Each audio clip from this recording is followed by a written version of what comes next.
All right. I'm excited to get the season started with this staff and group of players, and it's been a really fun, refreshing, enjoyable fall camp with this group of young men. It's a team and staff that has a chip on its shoulder and a lot to prove. And I like how they interact. It's a group that wants to get better, very coachable, which I've mentioned many times, meaning that they take constructive criticism well. They want to get better. They want to be the best versions of themselves. And on top of that, you see a lot of players holding each other accountable to their goals. I've really enjoyed the offseason with these guys, building a team, team chemistry, the glue, through a variety of ways, leadership, shared adversity, team building. And it's been fun to see the guys when we've put them in tough situations, put them in chaos, how they respond. We look forward to the season and every piece of it, and we're excited to be in Carter Finley Stadium. You get to this point of the season, and playing against each other every day since we started camp. You're ready to see somebody else, and excited for our fans to be in Carter Finley. Sold out environment, night game Thursday night. We love you guys for all your support. And that's what's beautiful about this program. It's the Wolfpack. It's a group of people supporting one another. And we know that game day is entertainment for some people, but for us, it's personal. And we need our 12th man to be there with us and on your feet and key moments of the game when our defense is on the field. You guys are a part of the process and a huge weapon in this stadium with our crowd noise. And our students, you guys are amazing. You're the thermostat for the crowd, and we need you guys to turn it all the way up in that stadium. Our players feed off of your energy, and I look forward to seeing you all again on Thursday night. Going into my 13th season here, I'm excited. I feel very refreshed, poised, and with the goal of bringing our program to new heights, and excited to see this team compete and our staff coach together. And it's all about earning our place, in the conference, in Power 4 football. And this first opportunity, obviously, is the most important one. And we've gone from a really young, inexperienced offense to an offense with a lot of returning experience. And whether it's CJ, Justin Jolie, Hollywood, Noah Rogers, Wesley Grimes, in the skill positions. Terrell Anderson was a freshman playing last year. Keenan Jackson was a freshman playing last year. To Anthony Carter, Jacarius Peak, and then some experienced guys that we've brought in that have played a lot of football. Teague Anderson and Cody Hardy, Jalen Grant. So there's new names, but they're experienced guys in college football, and they've really gelled well. Coach Roper's done a really good job with that side of the ball, building on what we were and changing us in ways that needed to be changed. Defensively, there's a lot of new players. Some are returners, some are experienced transfers, and it's great to see Caden Fordham back on the field. And obviously, with him getting number one, it tells you where he's at. Sean Brown's had a tremendous camp, and D-line, Cleve. Brandon Cleveland, Trevally Price, Isaiah Shirley, guys with a lot of experience. Jackson Vick really came on at the end of the season, excited about his fall camp. Devon Marshall, and then some guys you didn't see a lot last year. Chaz Wallace had a good training camp. Excited about some of the young players on the defensive line and how they've grown up. Chase Bond, another guy that was redshirted last year that's had a really good training camp. And then some new players, Sebastian Harsh, you've heard me talk about from Wyoming. Has been a really positive player on our defensive front. Kean Sloan, same thing. Excited to see what those guys bring. Brian Nelson at corner, Jamel Johnson at corner, JJ Johnson, Jeremiah Johnson at safety. So there's a lot of new parts. And then Brody Barnhart's had a really good training camp. Assad Brown's had a really good training camp. And so some guys that were redshirted a year ago, Ronnie Royals had a really good training camp. So I'm excited to see these guys play, and we've seen them in practice, we've seen them in scrimmages, obviously training them, but game day is the true test. And so this group of guys has bought into what we're doing. They're excited about what they need to do and how it needs to be done. With our opponent, I have a lot of respect for Blake Harrell, the job he did last year, taking over interim and then becoming the full-time head coach. Went 5-1 and did a tremendous job, and had multiple conversations with him over the past couple of years, and have a lot of respect for him. It's a talented team. Obviously, we know some of them from last year, and we're looking forward to playing them. As I stated after that game last year, I was embarrassed as the head coach, as a program, and know that I let down our fan base, our alums, our former players, and what happened after the game can't happen and won't happen. And so, this is a team that understands this game is a game of competition. Obviously, during the game, it's a team you want to beat, whoever you're playing, but it's also a brotherhood. College football, pro football, high school football, whether you're a coach or a player, you're trying to win every game. You're trying to play the game the right way with the respect the game deserves, and play it to our standard of play. We talk about hard, tough together, and that's playing football with physicality, but also doing it with class. And our staff and team know what we have to carry, what the torch looks like, and the standard is. And it's competing for the name on the front and the name on the back, and making the people proud that care so much and support this university. And so we look forward to that opportunity. Games bring out the truth, and it's truly a place where you find out the most about your football team, about your staff, and it's an outcome based business. And I've always felt like games are definitely won on the field. They're also lost on the field in some ways when you beat yourself, whether that's turnovers, penalties, how clean you can play, how well you tackle, the fundamentals of the game, and how you finish plays, how you respond to adversity within the games and the momentum swings that take place. And to be the best team, we have to put a premium on execution and how we play 11-man football, 11 guys playing together and eliminating, unforced errors, preventable mistakes, the turnover margin, and all the things that go into it, managing the clock well, doing a good job with how we use our timeouts, being physical on short yardage, both sides of the football, getting in the red zone, getting points, denying points on defense, and then just playing really, really good special teams, getting points when they're there, flipping the field with our punter, covering punts and kicks, and then getting momentum plays, whether it's returns or blocked kicks. Those are all things that we spend a lot of time on. So it's that time of year. It's time to go play a game, and excited, for this weekend to watch football, and the short week coming up. We'll be back on the field here in 6 days. So excited for that. Open it up for questions.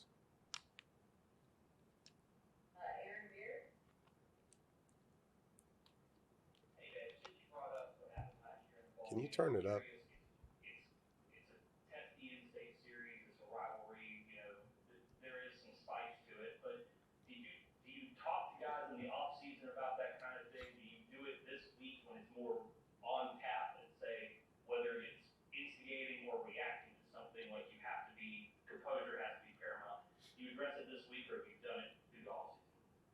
It started minutes after the game in that locker room and has been continuously talked about with this football team. Obviously, it's going to be brought up the week of the game, but it's something that's been going on a long time.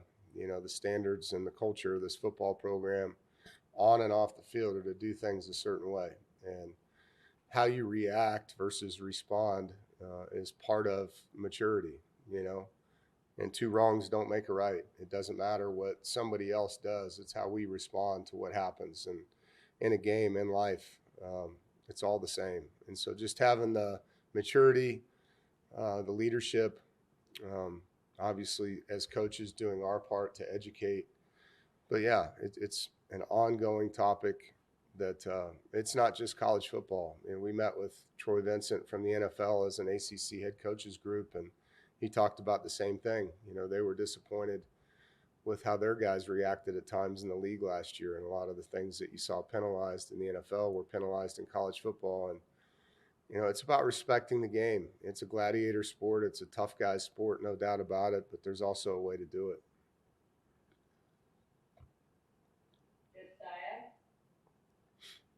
Coach, this offseason, you've talked extensively about leaving meat on the bone. And to close last season, you said, quote, that's what this offseason is going to be about. It's going to be about learning how to finish and put ourselves in position to win those one possession games. At this point, how do you feel about your team's ability to do that? Yeah, well, Josiah, it's been a huge part of our training camp, spring ball, putting them in the situations, and we do it every day. We call it situation of the day, where you're in the last 13 seconds, 18 seconds, 22 seconds, 45, 48, different field positions. Need a field goal to win, need a field goal to tie, need a touchdown to win, need a touchdown and 2-point conversion to win, getting into 4-minute offense, and how do we run the clock out? How do we stop them so they can't run the clock out? And so situational football has been massively talked about and overemphasized with this team. And I feel great about where we're at. Obviously, you got to go do it under the lights now, but the training has been excellent. And the guys have really done a good job, staff-wise too, of presentations on these things, and not just from a college standpoint, but bringing up clips from NFL Super Bowl games and watching drives. And so, you do as much as you can to get them ready, and then you trust them to go out there and make the plays. And that's what it comes down to now. It's the guys going out there and being the best that they can be.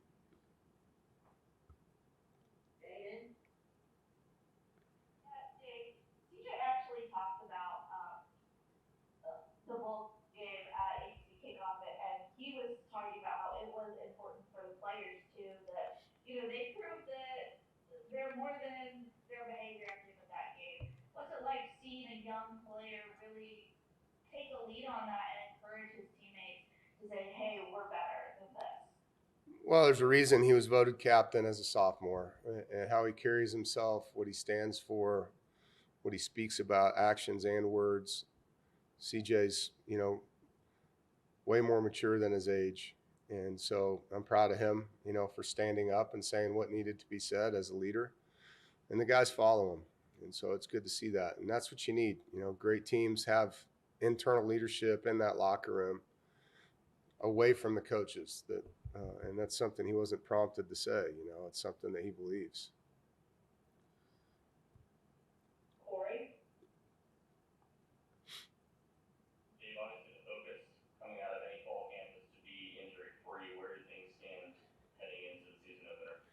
When we get to that day where I release all that, I will definitely give that to you, Corey. Well, as a follow-up to that, what are your thoughts on the injury reports and that being required now at this point? It doesn't really matter what I think about it. I mean, that's just what we're going to do. So we'll release all that on the day that it's required, and you guys will have it.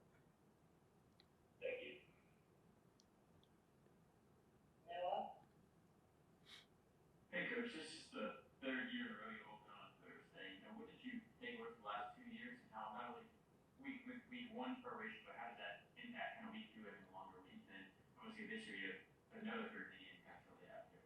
Yeah, I'm a big fan of it. Anytime you can create additional space in the schedule for what's next, it helps. And so opening on a Thursday obviously gives you more recovery and lead time to game two, regardless of who that is.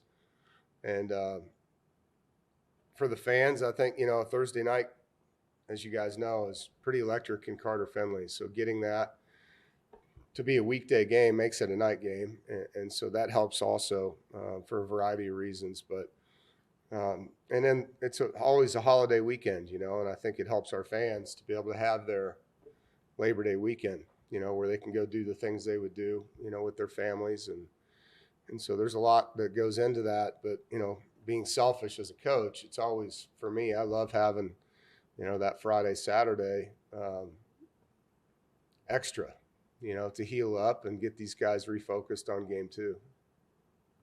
And just to follow up, does that change the way you operate during the week, whether it's, at the end of camp going into it, and then obviously having this Yeah, so your camp calendar mirrors a Thursday start. And so, like our scrimmages, as you guys know, we're all on Thursdays. And so it's just, kind of reorganizing the calendar so that a Thursday is a Saturday and you go backwards. So, as we get back here on Sunday, Sunday is game week Tuesday to us. And so you just talk to the guys in that manner and they understand what those days are. But yeah, it does take some organization staff wise to get it done. We've done it enough now where it's pretty routine how it works out. Trey Young? It goes straight on from ABC 11. Given how the year ended last year, given the proximity of this rivalry, and just everything, back and forth over the all season, does this season opener feel different? Does it feel more important? Have you played it up to guys like that? And what is the temperature of the team as opposed to any other season opener? I know everybody wants to win the season opener, but does this one feel different? Well, it feels different because of how we acted at the end of the season. To me, we didn't live up to the privilege we have to be at this university, to work at this university. And it starts with me. I said that after the game. And so it's an opportunity to go play. And it is about who we're playing, obviously, because you have to know their personnel and their coaches and their schemes. It's always going to be about who you're playing. But this is way more about how we play and how we carry the torch for this university and the reputation we want to have as a program. And so I do think that makes it different. We have played them back to back before, that was written about. I read one of the articles. So it's not new to play someone back to back. We've done that, but it's more about us than anything. Just if I can follow up, how important is it to get off to a fast start? Obviously in game one, you want the crowd rocking, like you just said, with ECU, inside the Carter family. How important will that be? Well, it always helps. Momentum's great, but it's a 4-quarter game, and would love to start fast, jump out of the gates, get the fans going, and all those things. That's always helpful in any football game. But you also have to keep it going. I've watched a lot of football, and you see teams jump up and give up the lead. You see teams behind and come back. Is it better to start fast and keep your foot on the gas for 4 quarters? Absolutely. I think every coach would say that. Rob? Dave, could you just describe the juice, I guess, extra fun you guys get when it's game day correctly?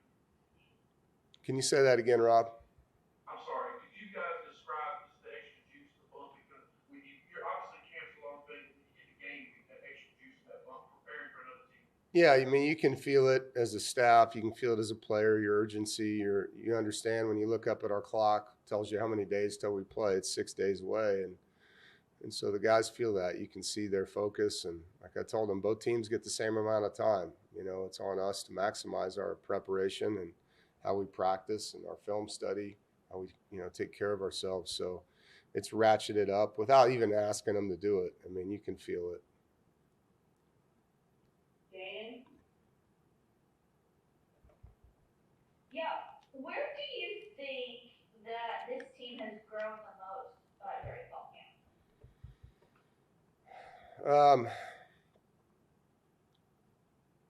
I think on the defensive side of the ball, just because we've new coordinator, new scheme, a lot of new pieces, just that thing coming together. There's a lot of competition on that side of the football. And so being able to watch those competitions and get guys to where we think this is our best 11 and are guys that are going to rotate. And there's some guys that, in some cases, if there's 2 of them out there, we look at the third guy as a starter that's going to also play a lot. Sometimes you need games to settle the competition. But I think that side of the ball is where the biggest unknowns have been answered for us as a staff. We didn't have all those guys in spring practice. We had them here for the summer, but that's not practice. And so being able to witness, Kean and Sebastian and Brian Nelson and A.J. Richardson was out for spring ball, so him practicing. You're just able to see what you really have and how, as a staff, it is plays, but it's players as much or more, which guys have earned the right to be out there the most. And, I think that's the biggest thing fall camp was for us, was that side of the football. We knew because so many guys were back on offense, kind of who those guys were, with the exception of a few battles on the O-line. Noah? Kind of going off of that, you talked about how much competitive depth you guys have, especially on defense now after the portal. Is there any position battle that really stuck out for you during camp?